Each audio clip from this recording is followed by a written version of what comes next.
Si vous prêtez vraiment attention à ce qui se passe dans votre vie et aux changements souvent très subtils qui s'opèrent dans votre vie, vous verrez forcément les indices que moi, je n'ai pas réussi à voir. Parce que j'ai tellement dévié de qui j'étais et de tous mes principes, et je n'en suis pas fière, que j'étais incapable de voir la vérité en face, ce qui était en train de se jouer pour moi. Dans un épisode précédent, là, je vous expliquais que je vous ai menti et je me suis menti pendant des mois sans même m'en rendre compte. Et j'ai confondu ce que je pensais être un besoin, mon besoin habituel, depuis plus de 25 ans, mon besoin d'expression personnelle, je le confondais avec la pression finalement entrepreneuriale, on va dire dans les grandes lignes.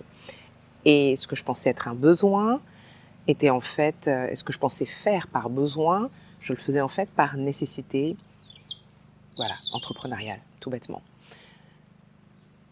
Et je ne m'en suis pas rendu compte. Je m'en suis rendu compte parce que j'étais contrainte de faire une pause dans ma création de contenu, puisque ma création de contenu est majoritairement format vidéo, audio, donc avec ma voix, et j'ai eu une extinction de voix qui m'a permis de me rendre compte de ça, parce que enfin, je me suis décidée à faire attaquer par une bête, tout va bien. Enfin, je me suis décidée à faire une pause et à me recentrer et à me recalibrer. Et le printemps et tout ce qui se passe astrologiquement parlant en ce moment a fait en sorte que j'ai pu voir concrètement que non, je n'étais pas 100% authentique. Ces derniers mois, voire années, non, je n'étais pas 100% alignée ces derniers mois, voire années. Encore une fois, c'est pas que j'étais inauthentique tout le temps, ni désalignée tout le temps, c'était juste que j'étais pas tout le temps alignée, pas tout le temps authentique. Et probablement que beaucoup de choix que j'ai faits, beaucoup de façons de communiquer pour lesquelles j'ai opté, ou parfois même de choix de thématiques que j'ai pu aborder, ont pu être majoritairement créés par cette pression, plutôt que par ce désir, même si rien n'était complètement éloigné de mon message de base et de ma mission de base. Bref, c'était pour le petit récap. Maintenant, il y a un indice, en fait, incroyable, que je n'avais pas vu et qui était sous mon nez pourtant depuis bien longtemps. Depuis des mois, vraiment c'était sous mon nez. Ces derniers jours, alors que je pratiquais ma routine matinale habituelle, j'ai pris mon tarot. Et ça faisait des mois que je n'avais plus utilisé mon tarot dans le cadre de ma routine matinale. Ça faisait des mois. Et là, j'ai pris mon tarot. Et je me suis dit, allez, allons-y, on va tester quelque chose. Je me suis dit, on va tester quelque chose parce que ça faisait des mois qu'à chaque fois que je tirais les cartes, il ne se passait rien. Je ne ressentais rien, je ne voyais rien, je n'avais pas de message, absolument rien. Rien. Tout. Je voyais les cartes et je ne comprenais rien. Mais ça faisait des mois. Alors que j'ai passé des années à me tirer une ou plusieurs cartes tous les jours et à avoir des messages extrêmement clairs, précis, tous les jours. Tous les jours. Certains de ces messages étaient même des petites graines d'inspiration qui donnaient lieu à la création de mes vidéos ou de mes textes, de mes publications Instagram. C'est vous dire à quel point j'étais méga connectée. Et là, ça faisait des mois que je ne trouvais rien, qu'il n'y avait rien, qu'il ne se passait rien. Rien du tout. Donc, au bout d'un moment, j'ai juste laissé tomber parce que c'était extrêmement frustrant. Je prenais les cartes, je ressentais rien, il ne se passait rien. Et là, j'ai pris les cartes. Donc, pendant cette semaine à faune, je prends les cartes, je tire les cartes Et tout à coup, tout était clair. J'étais connectée, le message était clair, j'étais connectée à mon intuition, connectée à l'univers, j'ai tout ressenti, cette connexion est revenue tout à coup. Et c'est là que je me suis dit, waouh, mais attends, et là j'étais déjà, à ce stade-là, j'avais déjà pris conscience que ces derniers mois, je m'étais menti à moi-même et que j'étais pas 100% authentique, pas 100% alignée. Et là, je me suis dit, oh, mon Dieu, mais c'est pour ça que les cartes ne me parlaient pas pendant tout ce temps, après m'avoir parlé pendant tant d'années. Les cartes ne me parlaient pas parce que j'étais pas alignée, j'étais pas connectée. C'est le stade d'après, en fait, j'étais pas connectée. Une des raisons pour lesquelles je n'étais pas 100% authentique, pas 100% alignée, tout simplement, je n'étais pas connectée à moi-même. Et en réalité, je vais vous dire une chose, le cœur du cœur de mon travail, et tout tourne autour de ça dans mon travail depuis au moins 10 ans, facile, avec mes clientes en individuel, aussi quand c'est approprié en groupe. Tout mon travail et ma vie tournent autour de, que ce soit pour être aligné, que ce soit pour enfin oser être pleinement soi-même et prendre sa place en confiance dans le monde, que ce soit pour être magnétique, que ce soit pour s'affirmer, être indomptable. Tout tourne autour de créer un véritable style de vie, créer un style de vie qui favorise la connexion à soi-même. Pour dire dans les grandes lignes. Et attention, ce que je fais moi, ce sera pas la même chose que ce que mes clients devront faire. Chacune a son chemin, chacune a sa façon d'être connectée à elle-même, chacune a un style de vie bien particulier avec des pratiques bien précises à se créer en fonction de qui l'on est. D'accord? Donc il n'y a pas une recette miracle. C'est quelque chose qui se construit, que je co-crée avec mes clientes, que je les aide à faire. Mais moi, pendant ce temps-là,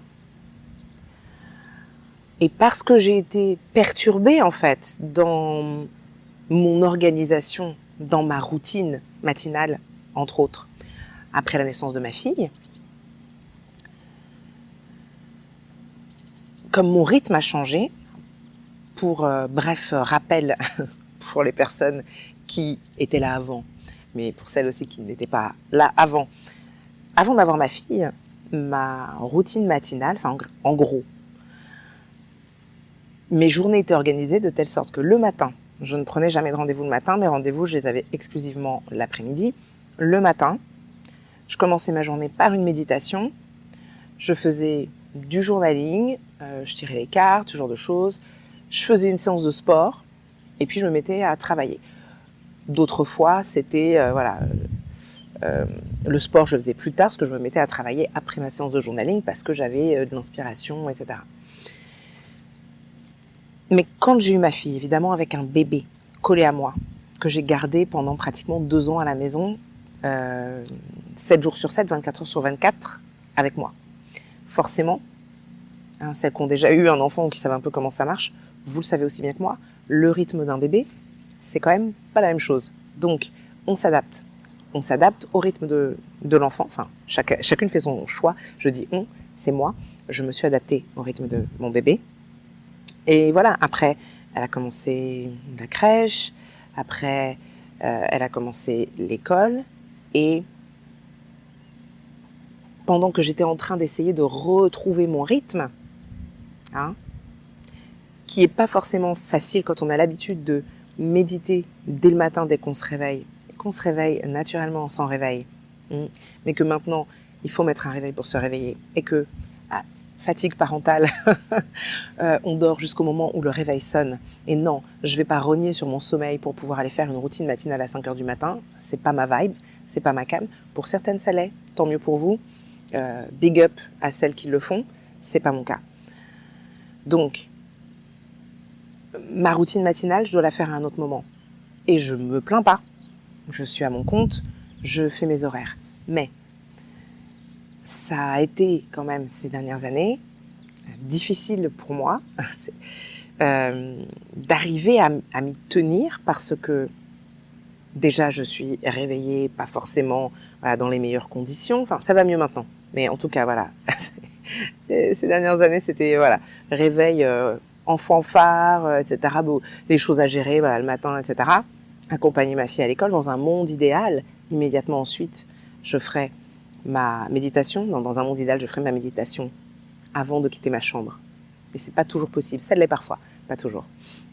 Et dans tous les cas, je remédite de toute façon dans ce cas-là, après avoir déposé ma fille à l'école, pour être dans une espèce de lignée, en fait, vous voyez, où je poursuis les choses, où j'enchaîne avec le journaling, je tire les cartes, bref. Je me laisse guider par l'inspiration, etc. Mais j'ai eu beaucoup de difficultés à faire ce pont, en fait, et à retrouver cette organisation et à faire en sorte que ce soit fluide et arriver à m'y tenir. Parce qu'une fois que la journée a commencé, c'est pas évident d'arriver à non, je me recentre, non, je m'éparpille pas, je pars pas dans tous les sens. Oui, ma priorité c'est bien de méditer, ma priorité c'est bien de faire mon journaling, ma priorité c'est bien ça. Et là je vous parle que de la routine matinale. Je vous parle pas du reste, parce que encore une fois, la routine matinale c'est une chose pour se mettre sur de bons rails, pour s'aligner dès le matin, mais c'est un style de vie, hein, comme je vous disais. C'est pas juste des outils qu'on utilise comme une béquille ou comme un pansement. Non, c'est un style de vie, c'est une façon d'aborder la vie, c'est une façon de faire les choses, de vivre les choses, de voir les choses. Et voilà, pendant que j'étais là à me dire « non mais j'essaie de retrouver mon rythme, etc. » Et oui, c'était ce que je faisais, mais pendant ce temps-là, du coup, j'ai perdu progressivement un petit peu ma connexion à moi-même, ce qui n'est pas grave, d'accord ? On est d'accord, c'est pas grave, mais par rapport à mon travail, à ma mission, à mon message, c'était embêtant et pas optimal. Et un des symptômes de ma déconnexion, à moi-même, c'était à quel point j'étais déconnectée de mon intuition, déconnectée de ma sagesse intérieure. Et quand j'ai vu avec quelle fluidité le message des cartes, et ces derniers jours, ça a été encore et encore. Systématiquement maintenant, ça marche. Je vois, je comprends le message. Il est là, il est clair, tout est clair. C'est parfait, c'est ça. Et je vois maintenant avec le recul, toutes les fois où j'ai cherché des réponses à l'extérieur de moi. Ça aussi, c'est un symptôme. Quand on a l'habitude d'être connecté à soi-même, à son intuition, se faire confiance et à s'écouter, quand tout à coup on est en train d'essayer de trouver les solutions à l'extérieur de soi. Est-ce que ça vous arrive, vous, d'aller chercher ça dans des vidéos YouTube, des podcasts, des trucs, des machins, pas pour apprendre, non, pour trouver des solutions, pour qu'on vous dise la solution à certaines choses, pour qu'on vous dise ce que vous devez faire. Je me suis retrouvée à faire ça. Ou utilisation de ChatGPT. Est-ce que vous utilisez ChatGPT pour vous dire ce que vous devez faire ?